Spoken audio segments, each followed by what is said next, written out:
I never expected a birthday party to change the course of my entire life, or anyone else's. Certainly not Grandma's 86th. And yet, that was the day everything Penelope Mitchell had built, on lies, manipulation, and control, finally shattered. And for the first time in years, our family breathed freely again. But it didn't begin at the party.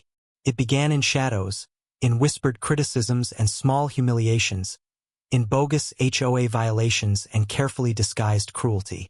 It began with the lies Penelope told, not just about Elizabeth, but about all of us, each time isolating someone just enough to make them question their own worth. She was the matriarch of performance, always impeccably dressed, always smiling just enough to seem respectable.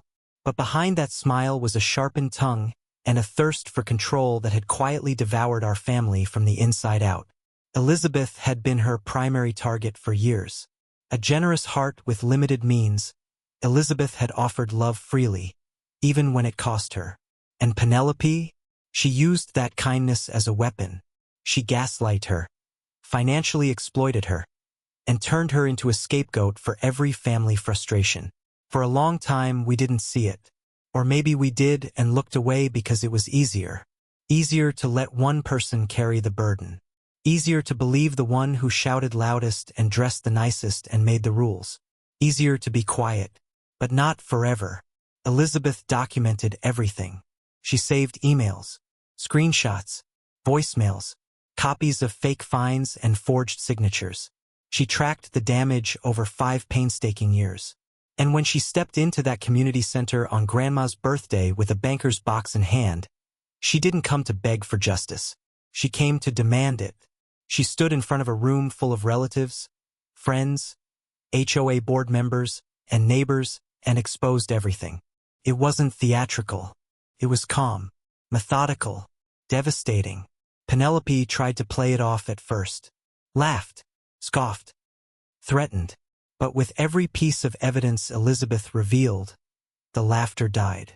The threats weakened, and the mask cracked. "You stole $15,000 from me," Elizabeth said evenly. "You tried to destroy Jake's family. You manipulated everyone in this room. And for what? Because someone told the truth? I was humiliated," Penelope spat. "He made me look like a fool." "No," Grandma said gently. "You did that yourself." That was the moment the room shifted. Apologies poured in. Uncle Robert wrote a restitution check for Jake, trembling as he handed over the money. HOA board members promised to void every fake violation.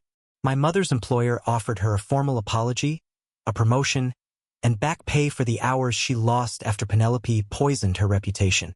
My Walmart supervisor arrived with corporate behind him, firing the regional manager who cut my hours and handing me a promotion I had earned long ago.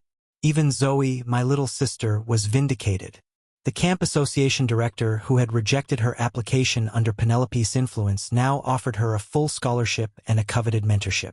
Zoe's face, usually so guarded, lit up for the first time in months. I'll never forget that glow. One by one, everyone Penelope had harmed stood up. One by one, she was stripped of the power she'd wielded for too long. Nathan, her own lawyer, withdrew from her case right there. Said he couldn't, in good conscience, continue representing her now that he understood the extent of the harm. Penelope turned pale, furious, deflated. She begged for the evidence to be destroyed. She offered to pay the money back, but only if we promised to erase all traces. Elizabeth didn't flinch. "Absolutely not," she said. "You violate any part of this agreement, and it goes straight to the authorities." Zoe had already printed copies of a formal restitution agreement. We all signed. Everyone who had been affected. Every signature was a statement. We believe each other now. We protect each other now. You can't divide us anymore. When Penelope fled the party, she left behind more than her reputation. She left behind her control. The days that followed were filled with an unfamiliar quiet. A peace we didn't know we'd been missing until we tasted it. At home, my father did something we thought he'd never do. He opened the garage, pulled out dusty paint cans, and declared he was finally painting the shutters purple. He'd wanted purple shutters for years, but had feared Penelope's judgment, her HOA threats, her gossip. But now, he dipped the brush without hesitation. That color, bold, loud, unapologetic, became our battle flag. Zoe transformed the kitchen table into our family command center. Folders, hard drives, spreadsheets. We scanned everything. Cloud backups, USBs, fireproof safes. No more missing documentation, she said, like a general preparing for war. And the war, as it turned out, wasn't just with Penelope.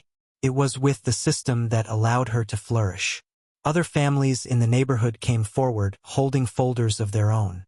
Fake violations, harassment, coercion. She hadn't just hurt us. She'd hurt dozens. Within a week, we launched a Facebook group, HOA Accountability Watch. Within days, it had over 300 members. Stories came pouring in: HOA corruption, workplace retaliation, elder abuse.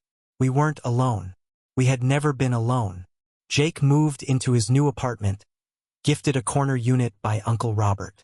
He started a job in data entry, stable hours, regular pay. His posture straightened. His smile came back. And he started dating a woman named Amy, a teacher who said she admired his strength. Elizabeth began working with the state attorney's office, advocating for victims of financial abuse, giving talks, leading workshops. Grandma turned her house, once nearly sold behind her back, into a nonprofit community center. We named it the Truth and Reconciliation House.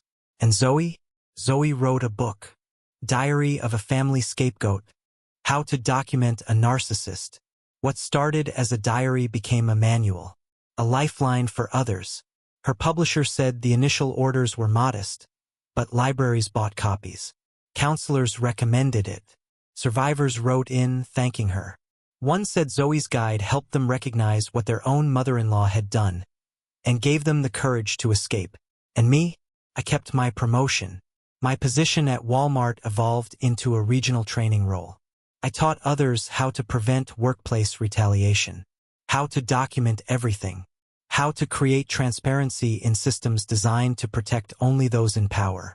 You're the Penelope vaccine, someone joked. You make invisible abuse visible. I wore that title with pride. On Grandma's 87th birthday, 1 year after the showdown, we held another party. Smaller, quieter, but warm. Genuine. Potluck dishes, homemade desserts, and real laughter. No one performed. No one walked on eggshells. No one held their breath waiting for the next blow. We'd framed a photo from that fateful Christmas. Elizabeth in her black dress, surrounded by people who didn't see her pain. We put it in the entryway of the community center. A reminder of what happens when we look the other way. Zoe updated her spreadsheet one last time when the final restitution payment cleared. All $15,342 returned. It's over, Mom said softly. No, Elizabeth said. The legal part is over, but healing takes longer. She was right. Some family members drifted away. The ones who couldn't bear accountability. But the ones who stayed, they were real. We rebuilt something stronger, healthier, more honest. And Penelope? She moved to another state, according to gossip. Tried to start over. But we'd made sure her paper trail followed her. State databases, legal records, documented patterns. She can't hide behind a new address. Some nights I still wonder if she'll strike again. But now we know what to look for.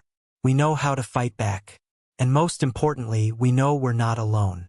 Because cruelty can build a house, but only truth can turn it into a home. Thank you for listening. If this story resonated with you, please comment below. We want to hear your experiences. And don't forget to like, subscribe, and share this video. You never know who needs to hear that they're not alone. This is Kindle Stories, where truth finds its voice and stories become strength.